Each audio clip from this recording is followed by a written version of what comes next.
And Jesus went to the Mount of Olives. Early in the morning he returned to the temple. All the people gathered around him, and he sat down and taught them. The legal experts and Pharisees brought a woman caught in adultery. Placing her in the center of the group, they said to Jesus, "Teacher, this woman was caught in the act of committing adultery.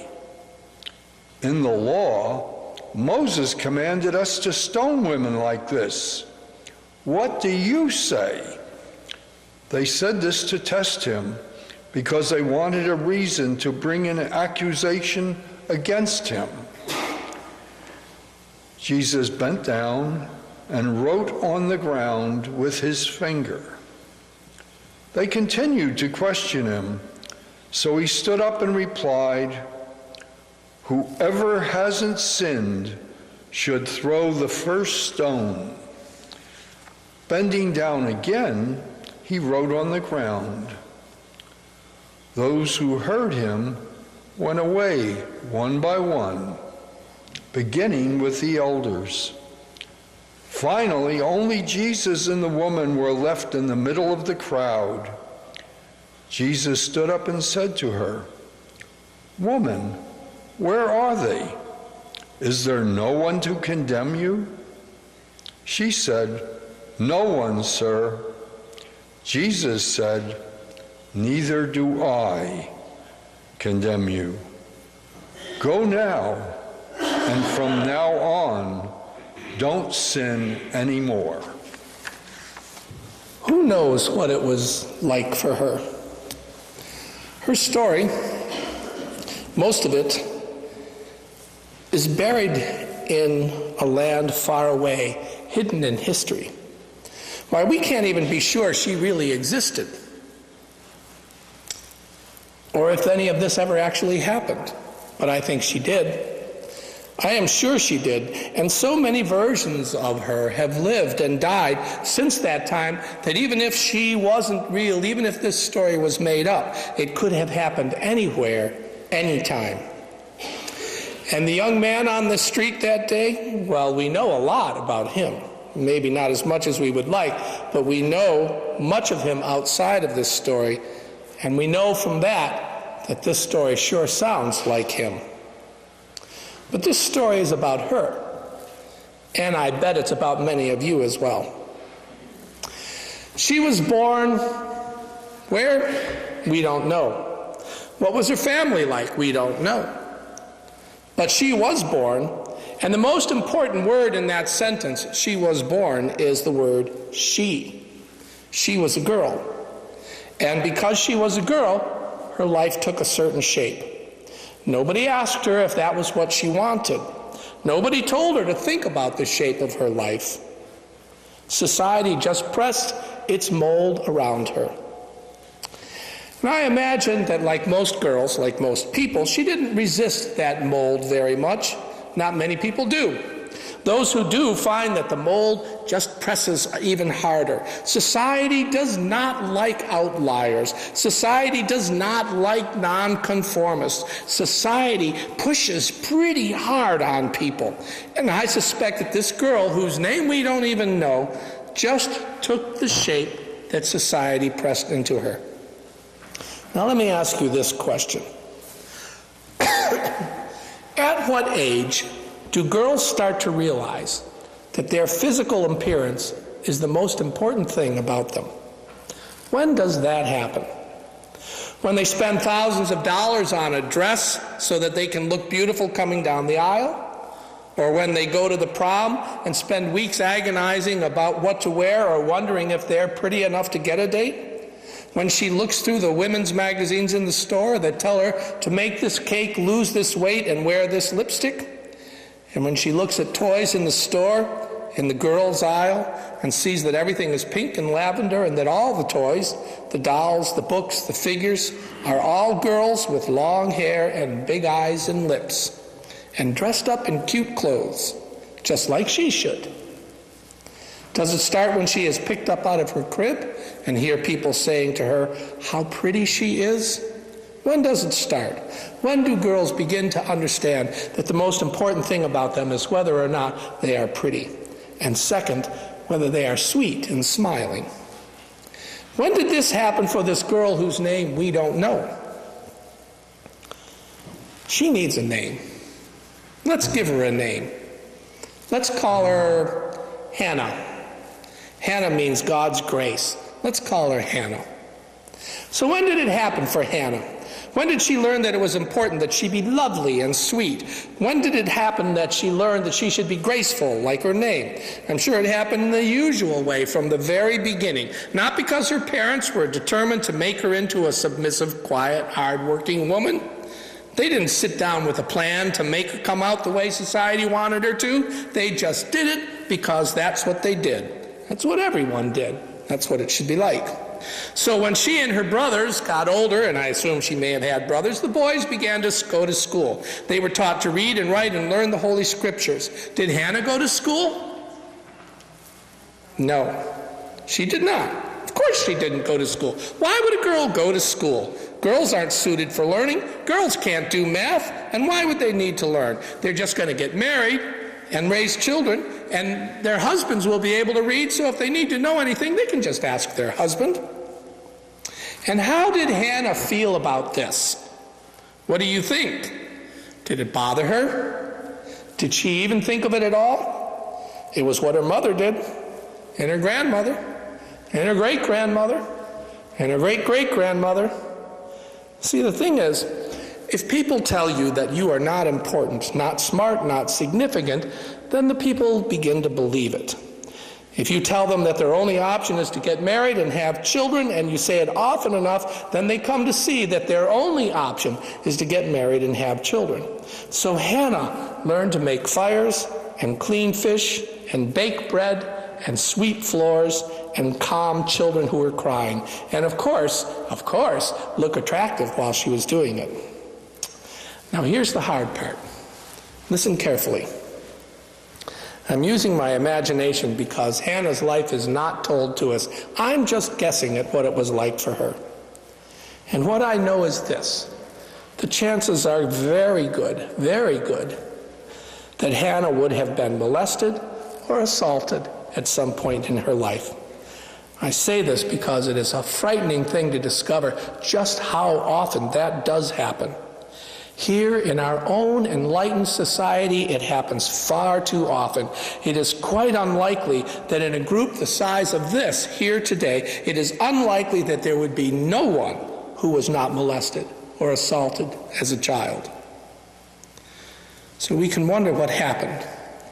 And even if Hannah wasn't the victim of it, do you think she knew someone who was? And when this sort of thing happens, who takes the blame? The woman, the child. They are told that it is their fault for flirting or acting provocatively or wearing what they wear, and they don't know any better than to believe it if they're children, because girls are told from such an early age that this is their role in life, serve the men, no matter what that means. So Hannah grows up. And what happens? Does she live happily ever after? She does not. She does not become a happy and contented wife, and we don't know why. We meet her later in life. That's the first we hear of her in this story we read, and we don't even know how old she is, but I assume she was still young, as we would call it, maybe an older teen, maybe in her 20s. We don't know. What we do know is that she got caught. The word is that the word is that she was caught in the act of adultery. Now, maybe they meant they caught her with a married man with whom she was in love. Maybe she was married herself and cheating on her husband. Maybe she was actually a prostitute. That's often what that word means. So what happened to little Hannah when she grew up to cause this? What happened is what happens to girls all around the world. Presented with a very limited set of options for life, she finds that the only power she has is the allure she is able to exert. And what if she was on her own? What if she had become separated from her family and hadn't found a husband? She didn't have any education. How was she to live? You know that there were only a very few options open to Hannah. Nurse, teacher, and secretary were not among them. So the story in the Bible is that this woman this Hannah that we've named, was brought to Jesus. They brought her to Jesus. They brought her to Jesus, a group of men. They pushed along a girl, a woman. She was alone and surrounded by men who were bigger and stronger and privileged and who looked down on her because she was female. And they were going to kill two birds with one stone, well, with many stones. Literally, because one of them had a great plan. They could use her to get at that Jesus of Nazareth, that preacher, that teacher, that supposed holy man. They could get him now.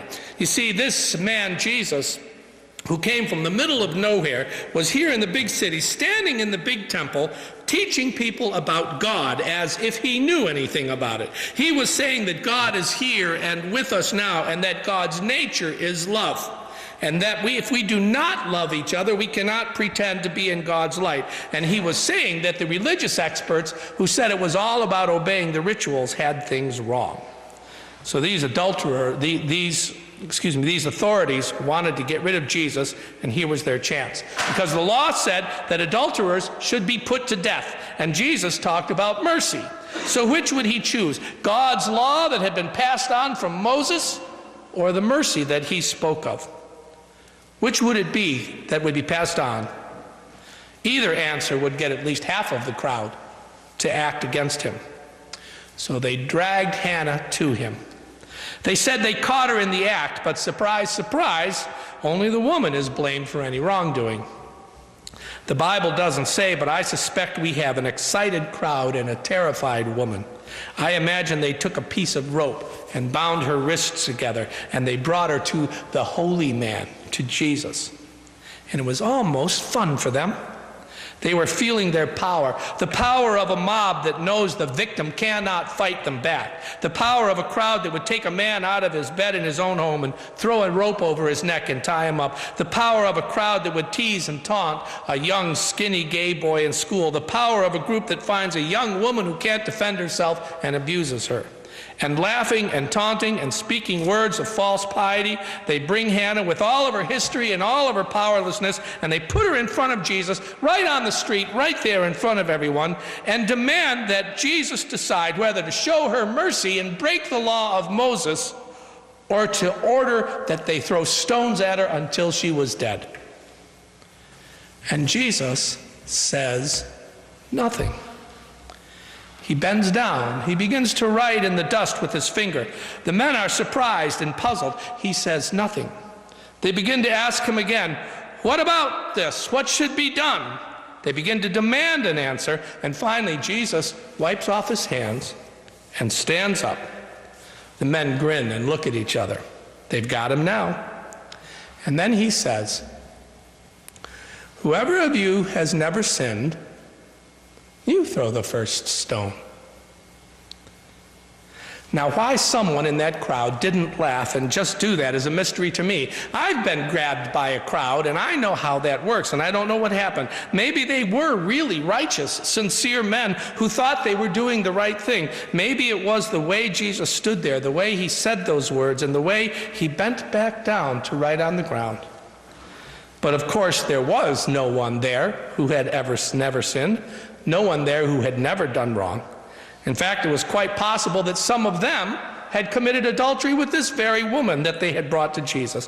Whatever it was, those words of Jesus slapped them, grabbed their hearts and squeezed, and one of them felt a tightening in his chest, and gasping and crying out, he dropped the stone he was carrying.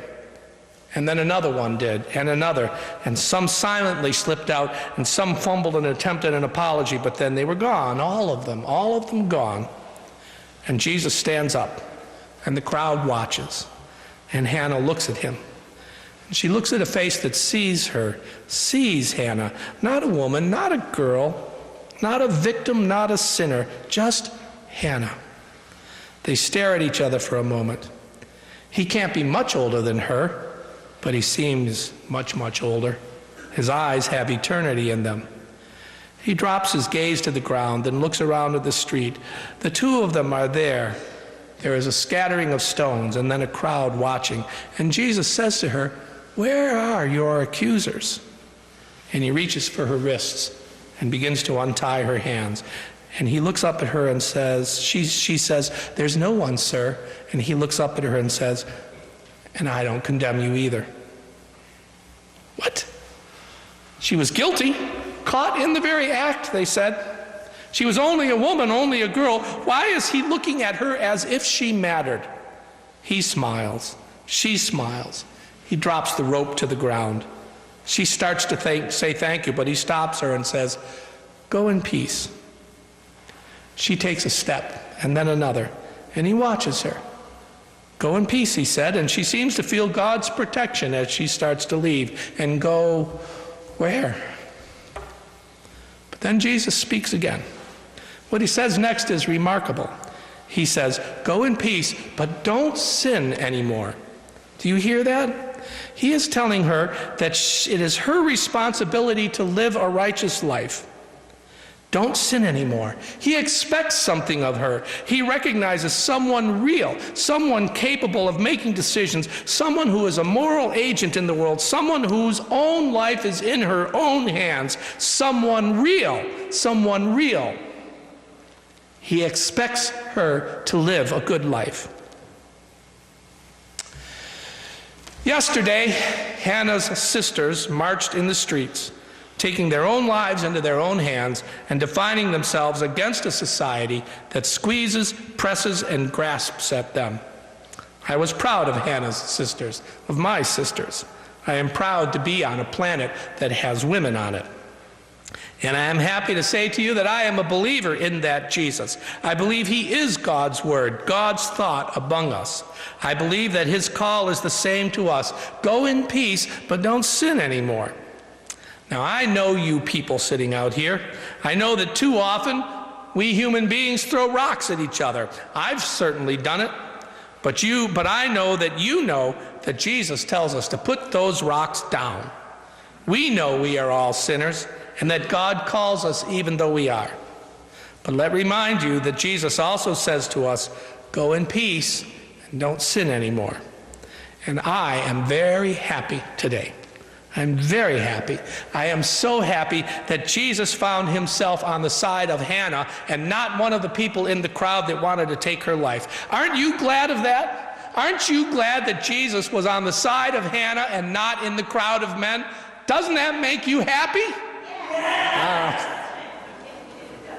I am so happy that our call is to stand on Hannah's side, not in the crowd who want to throw the rocks. That's our calling today, and God bless us. What could be better? Amen. Amen.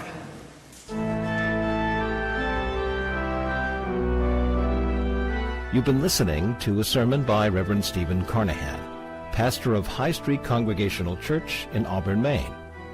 If you feel inspired by what you hear, we invite you to join us in person for worship services every Sunday morning, beginning at 10 o'clock.